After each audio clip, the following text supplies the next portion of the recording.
Hello people! Siopaw ang lunch namin kanina. Choice naman to ni Basma. Cravings niya to. Kahapon pa to gusto magbabaon ng siopaw sa kanyang lunch box. Gumamit ako dyan ng liquid milk. Pwede kayong gumamit ng powdered milk. Usually yun naman yung gamit ko. Gumamit ako ng 2.5 cup ng milk, 2 teaspoon and 1/2 ng yeast, 1/4 cup ng oil, 1/4 cup ng sugar, 1 teaspoon ng salt, and 6 cups ng all-purpose flour. Pag hindi nyo pagamay yung siopaw ng dough at gagawin nyo tong recipe ko ay 5 cups muna yung ihahalo nyo dyan. Yung 1 cup na naiwan ay unti-unti nyong ilagay. Tapos, pagka okay na yung consistency, huwag nyo nang iubos. Hindi na kailangan. Depende kasi yan sa brand ng flour na gagamitin nyo. Kung third class ba, or cake flour ba, or bread flour ba, or all-purpose flour ba. Ang gamit ko lagi dito ay all-purpose flour. Meron kasi nagsabi na yung dough daw niya ay matigas. Ganon po yung gagawin nyo. 5 cups muna yung ihahalo nyo dyan, then unti-unti nyong ilagay yung 1 cup. Pagka okay na kayo at hindi na masyadong sticky, dapat hindi yan siya masyadong dry para hindi matigas yung dough nyo. Tapos, pagka smooth na yan, i-rest natin yan ng 1 hour. At meron pa siyang isang request, itong waraga inab appetizer. Appetizer to, hindi yung merong patatas na merong karni ha. Walang karni to, appetizer to. Medyo manamis-namis na maasim. Niluto ko to kanina pero hindi ko to sinerve sa lunch. Usually kasi ay isa-serve yan na malamig. Para yan bukas or kutkutin nila yan dyan sa fridge na lang. Nagtanong kasi si Basma kung merong siopaw kahapon. Sabi ko wala. Maybe next week gagawa ako. Ang sabi niya, gagawa ka na ng siopaw bukas. Kasi nga, maybe sa Miyerkules daw, next week ay aalis na naman siya. Pamuntang Barcelona for therapy. So, yung mga cravings niya ay sinasabi niya na magluto na ako. At isa naman tong waraga inab sa cravings niya talaga. Talagang favorite niya talaga tong waraga inab. Ang dami kong sinabing talaga. Nabilang niyo ba? Yung waraga inab appetizer, yung isasabaw natin dyan, 3/4 cup ng olive oil, less than a cup ng molasses, pomegranate molasses, at half cup ng lemon juice, and 1 cup ng water.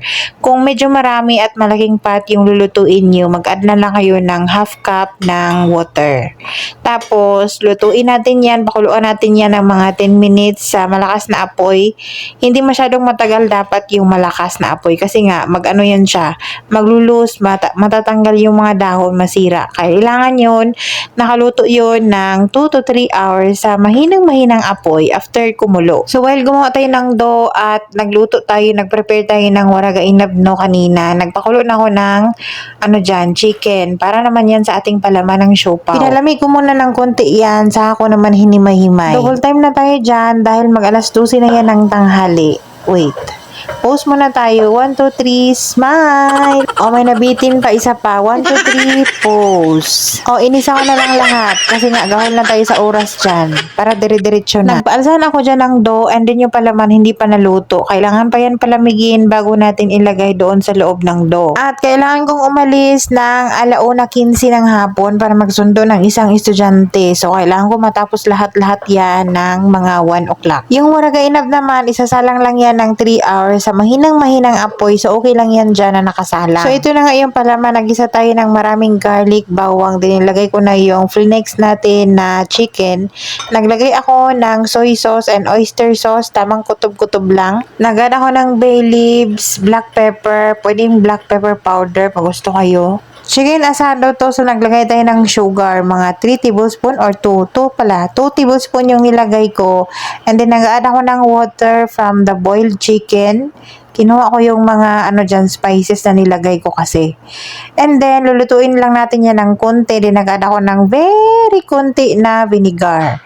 Hinintay ko munang mag-steam yan para ma-release yung acid or asim ng ating suka, no? Saka ako naglagay ng slurry.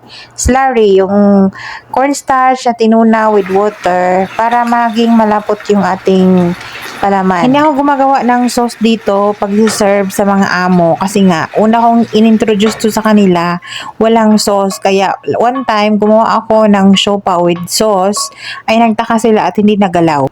Pero malasa at mas saucy naman yung aking palaman dyan, kaya hindi na kailangan. O, ang ganda ng pagkaalsa ng ating dough, para siyang buntis na bulang kristal. O, kalma, pakiramdaman niyo ako, gano'n. Para umalsa yan, make sure na yung yeast na gagamitin niyo ay bago, hindi kupas, hindi patay, gano'n. Yung gagamitin yung tubig or milk dyan, hindi mainit, room temperature or warm.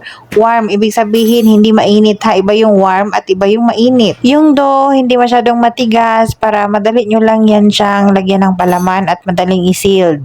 At malambot yung outcome ng ating siopaw. Dito, for nakain lang naman at wala kaming timbangan, kaya tamang kutob-kutob lang ng hiwa. Pag gusto kayo sa size. Ganyan lang naman yung paglagay dyan ng palaman. I-flatten lang natin yan. Yung sa gitna niyan, hindi masyadong manipis ha. Yung sa gilid lang, yung papalapad natin. Tapos, yung sa gilid ng dough, iwasan natin na hindi mabasa ng sauce para hindi siya bubuka. At masisealed ng mabuti. Nagpapakulo na ako ng tubig dyan para i-steam natin yung pinakaunang nagawa ko. Kasi nga, marami yan. And then, yung unang nagawa ko, nakarest na yan ng mga 10 minutes or 15 minutes. Pwede na yan i-steam. Tapos, ganyan lang naman yan pag sealed. Paikot lang natin yan. Yung pinaka-center na naipon natin dyan sa gitna. Center tapos gitna, ewan ko sa'yo. Quarter na yan to 1. Kailangan ko matapos kasi yan 1. Tapos hindi pa na steam. Diba gahol na ako sa oras. Nagpakulo na ako ng tubig dyan. Tapos, hindi pa ako naka-steam. Kailangan mga, diba nag-smile pa ako. Sabi ko kanina, binuo ko na yung mga smile. Ang unang plano ko talaga dyan, ay steam ko na lahat yan. Tapos pagdating ko galing school magsundo, ay iinitin na lang. Bali, steam uli ng saglit. Ang sistin yan, dahil mag 1 o'clock na yan at hindi pa ako nakasalang. So, within 15 minutes dapat matapos na. So, siguro, inisip ko mag-steam na lang ako ng isang salangan. So, ayun. Naka-steam ako ng isang salangan dyan bago ako umalis. Tapos, ito na yung lahat ng gawa ko. Nakagawa ako ng 20 pieces. Yung unang-unang mga namuldi ko dyan, ayun yung una kong sinalang. So, ito na nga, yung unang salang na sinalang ko dyan bago ako umalis, ay maganda yung outcome niyan. Yung mga naiiwan dyan na hindi pa na-steam, lahat yun, failed yun. Ang ganda ng outcome ng ating siopaw. Very soft yung ating dough. Tapos masarap yung palaman. Napakasarap. Kaso lang yung unang salang lang yung na-serve ko sa kanila dyan. Sa mga naghahanap ng white siopaw, no, hindi talaga natin ma-achieve yan. Dahil pag white siopaw, ang ginagamit doon, parang cake flour ata. Tapos, yung shortening, yung ginagamit nila, vegetable shortening or di kaya lard. Ang gamit naman natin dito ay oil. Yung lard kasi ay hindi yun halal. Baboy ata yun na fats. Ito na yung nangyari sa mga batch na hindi pa naluto at naiwan namin sa bahay. Itong nangyari guys, para siyang naluto sa ilalim, lumabas yung mga sauce ng ating palaman.